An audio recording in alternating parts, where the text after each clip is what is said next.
Welcome to this overview of the Uniform Compliance Guidelines on Internal Controls for State and Quasi-Agencies. The State Board of Accounts recently released this publication on April 11. On that day, you should have received a link in an email that looked like this.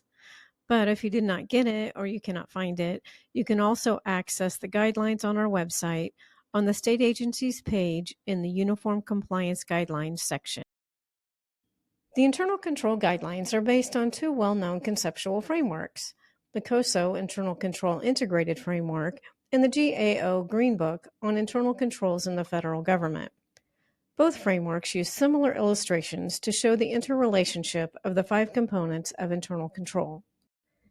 The State Board of Accounts Uniform Compliance Guidelines contain important principles to be addressed for an effective internal control system. State Board of Accounts defines internal control as a process executed by officials and employees designed to provide reasonable assurance that objectives will be achieved.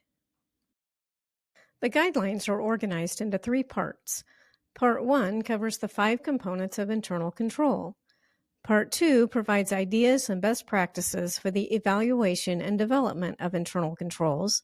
And Part 3 has tools and examples for you to consider as you work through this process. Today, we'll talk about Part 1 of the guidelines, which covers the five components of internal control and how these work together for the achievement of objectives. So what are the five components? The five components include the control environment, risk assessment, control activities, information and communication, and monitoring. Each of the five components must be present and working together for an effective internal control system. Each component has a set of required principles that must exist for the component to be complete. There are 17 principles in all. Each principle has a set of characteristics called points of focus. These points of focus are helpful to the implementation of a good internal control system, but they're not required like the principles. So let's talk briefly about each component. The first component is the control environment, which comprises the integrity and ethical values of the agency. Leadership conveys expectations and values which are reinforced by management throughout the agency and its departments. Risk assessment is our second component. It's the process of identifying and analyzing risks that might prevent the achievement of objectives. It usually answers the question, what can go wrong? When performing a risk assessment, the first step is to identify the agency's objectives. To do that, you can ask, what are we trying to accomplish? Control activities, which form the third component, are the actions established through policies and procedures to prevent, detect, or reduce risk. These tie directly to the objectives and risks identified during the risk assessment process. Examples of control activities include reconciliations, authorizations, approval and verification processes. An integral part of the control activity component is segregation of duties. Special emphasis is placed on segregation of duties because it reduces the risk of mistakes and inappropriate actions. To segregate duties means that no one person has complete responsibility for all parts of a transaction. For example, receiving cash, making the deposit, record keeping, and reconciling the account. Information and communication, the fourth component, pertains to the capture and exchange of useful information.